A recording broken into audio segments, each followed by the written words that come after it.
Continuando aqui, boa noite, boa tarde, bom dia. Continuando na aula de Geografia, professor Gesiel, eu vou falar ainda um pedacinho sobre intemperismo físico, que são as ações das águas no litoral, que são a abrasão marinha, né? A abrasão marinha, que nós chamamos de erosão marinha também. O que acontece? Uma formação rochosa geológica muito recente. O que acontece aqui? Vamos lá. Invertendo a nossa câmera. Vocês aqui uma situação dessa, uma região rochosa. Volta aqui, Luz. Uma formação rochosa litorânea muito recente, tá? Então você tem aqui, eita, meu, agora a caneta que não quer funcionar, mas vamos embora. Vamos com a laranja então. Como fechou tudo hoje, pessoal, fui na agora só compra agora por delivery, né? Fui na papelaria, só delivery, pessoal. Então imagina uma formação rochosa assim, ó, os paredões, tá? Os paredões rochosos. Não sei se você já viu uma paisagem assim. Isso é muito comum na Inglaterra, Ilha da Irlanda, na Grã-Bretanha, né? Aquelas formações rochosas lindas, maravilhosas, assim. É isso mesmo, o negócio é paredão. E ali tá o mar arrebentando, assim, ó. Tá o mar arrebentando ali, as ondas do mar chegando e arrebenta mesmo, cara. As ondas do mar vêm que vêm. Então, nesse paredão aqui, a gente está vendo aqui, toda recortada, isso aqui é uma formação rochosa, é um litoral novo, muito recente. Recente geologicamente falando. Então toda vez que as ondas vêm, né? As ondas, elas e vem arrebentando aqui, nessas formações rochosas, vai ocorrer duas coisas aqui. O depósito de sedimento, vai ocorrer a degradação da rocha e depósito de sedimentos. Então, eu vou avançar aqui no processo de erosão geológica, para você entender. Então, ocorreu aí a erosão. E o que acontece? Forma umas coisas bem interessantes assim, ó. Tipo uns paredões, né? E tipo umas cavernas, umas entradas.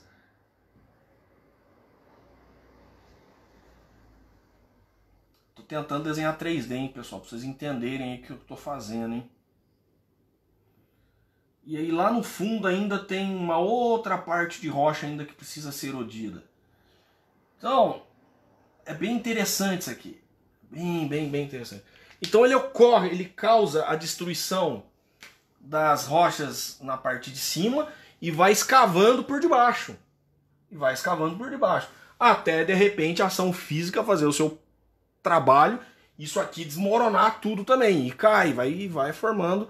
E com o tempo, isso aqui, água mole em pedra dura, tanto bate até que fura, né? Ou não até que acaba. Então aí a ação da água vai causando a degradação dessa rocha e no futuro, depois de milhares de anos, né, o grande objetivo do mar, ele fez o seu papel e aí se torna aquela praia, né? Aquela praia linear, assim. Por isso que nós vemos esse tipo de formação, essas praias apenas. É mais comum ver essas praias em áreas tropicais, porque a diferença de o calor faz com que a rocha se dilate, o próprio calor faz com que a rocha se desintegre, a umidade, a chuva, a ação da água, tudo faz com que a rocha venha se transformar em areia. Então quando ela tinha aqueles paredões, a própria ação da água, das ondas do mar, fez com que erodiu. Mas, ainda quando nós vemos aqueles paredões, né, em regiões litorâneas que tem paredões, as rochas vêm batendo as águas do mar vêm batendo nessas rochas, causando assim a abrasão marinha. Tranquilo?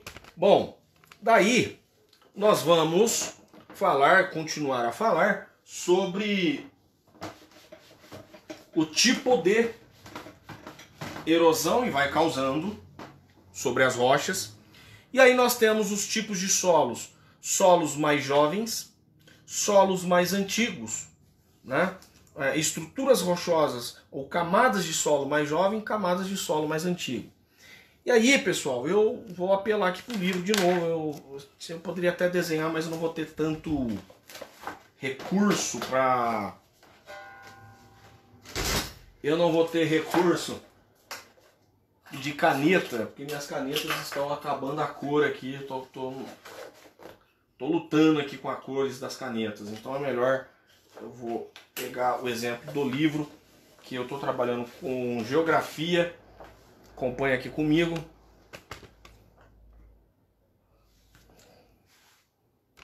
O livro Geografia, Contextos e Redes, de Ângela Corrêa da Silva, Nelson Bacic Olic e Rui Lozano. Beleza? Primeiro ano do ensino médio, página 135. Beleza? Vamos aqui, vamos ver se a gente consegue elevar isso aqui.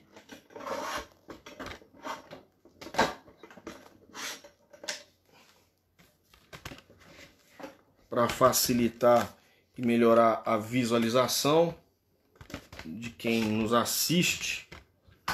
Jesus. O meu quarto não é um apartamento a minha casa, gente. O meu quarto parece um apartamento. Bom, aí vocês estão vendo os tipos, o tipo de solo, né?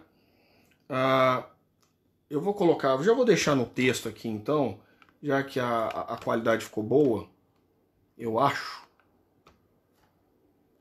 Não dá pra ler, né? Não dá pra ler. Mas vamos lá. Só fica aqui mesmo. Foca no solo. Foca no solo, rapaz. Ai, Jesus amado, só o sangue, viu? Vamos lá, o solo. Os tipos de solo. Nós temos as camadas de solo. O, A, B, C e R. Professor, é só essas camadas? Sim, só essas camadas. A formação de solo é só essas camadas. O, A, B, C e R. A camada O. A camada O é o horizonte orgânico, formada por matéria orgânica que normalmente nós chamamos de humus. É onde está os resíduos vegetais, orgânico animal, né, como fezes, dejetos, a forragem de folhas. E ali tem os micróbios, os micro-organismos que habitam nessa camada, que é o horizonte orgânico, o humus. Depois nós temos o horizonte A, né, com quantidade, uma maior quantidade de matéria orgânica, né, decompostas, bactérias e fungos misturados com os elementos minerais. Então há minério já nessa parte. No O não há minérios. No horizonte A há minérios. Está vendo aqui o horizonte A. Beleza? E ali você encontra as raízes das árvores fixando, né, fixando ali as raízes das plantas e árvores fixando nessa camada, né, que permitem assim a infiltração hídrica. E é nessa camada do solo que esse solo perde os minérios, porque as próprias plantas também, no processo de fotossíntese, precisam desses sais minerais, desses nutrientes. Então é importante para as plantas. E a própria planta, as árvores, quando as raízes penetram no solo, permitem a entrada de água. E esse é um processo que nós chamamos da água, que vai levando também os minerais, os nutrientes do solo, que chamamos de lixiviação, que é a lavagem do solo. É a perda de sais minerais e nutrientes pelo processo de chuvas constantes e intensas. A região amazônica é uma região que tem um solo de lixiviação, um solo que perde nutrientes constantes por causa da ação da chuva. A chuva leva esses nutrientes. Ó, então por que que a Amazônia, tendo um solo pobre, tem a maior floresta do mundo? É que as próprias florestas, as próprias árvores, os próprios animais que frequentam este lugar acaba enriquecendo esse solo com seu material orgânico. Do outro lado, nós temos agora, mais abaixo, o horizonte B, essa camada do solo B, que já tem, já sofre um intemperismo, né? Ele é menos afetado pela erosão e a ação do homem, a ação antrópica, apresenta uma menor quantidade de matéria orgânica, mas uma maior concentração mineral, normalmente óbvio aí porque está mais próximo da matriz rochosa, da rocha-mãe. Então vai ter uma concentração maior de minérios, a sua cor é normalmente próxima ao vermelho ou amarelo, e é ali onde recebe uma grande quantidade dos minérios que foram lavados do horizonte A. Lembram que eu falei que a água da chuva acaba levando os minérios que está nesse horizonte do sul e acaba levando para as partes mais baixas. Isso é o processo de lixiviação e vai parar na camada B. E na C é o horizonte formado por material rochoso, pelo material do solo, ainda solo, é o menos alterado, porque ali nós já conseguimos identificar as características da rocha matriz, da rocha mãe. E aí nós temos o R. O R é a base rochosa. Lembra quando... Eu vou falar desse texto bíblico porque muita gente interpretou errado, né? Porque não entende nada de geologia. Vai ler a Bíblia e não entende de geologia. Porque eu vou falar, professor, você vai falar de Bíblia agora? Mas vamos lá, gente, rapidão. Tem um texto bíblico que Jesus vai falar que não acredita em minhas palavras, constrói a sua casa na areia. Eu diria assim, nas camadas de solo A, entre O e A. Aqueles que creem e praticam a minha palavra, constrói a sua casa na rocha, que é o solo R, é essa camada R aqui, que é o solo rochoso. Então, quando ele está falando, você tem que fazer fundações bem profundas até chegar no R. O que acontece, então, quando você vê uma região onde o solo é muito raso, está muito próximo das rochas, é um solo muito jovem. É um solo muito jovem. E o que acontece quando você tem um solo com todas essas camadas? É um solo antigo, um solo bom e até produtivo. Tranquilo? Eu vou ficar por aqui falando sobre solo, o horizonte dos solos. Nós tínhamos ainda outras questões para falar aqui sobre os lugares onde tem os melhores tipos de solo. Nós temos aqui, ó, na região, as regiões mais frias e úmidas é onde tem os melhores solos para os cultivos agrícolas. As regiões quente e úmida, onde ocorre muita chuva, ocorre a lixiviação, a lavagem do solo, quando a água da chuva leva os nutrientes e minerais para as superfícies mais baixas, deixando ruim para o cultivo agrícola, né? A floresta amazônica, perceba aqui, ó, a floresta amazônica, a faixa equatorial, chove todo dia, solo lixiviado, se vocês estão vendo aqui, sob floresta. O mesmo ocorre aqui na floresta equatorial no continente africano, solo lixiviado.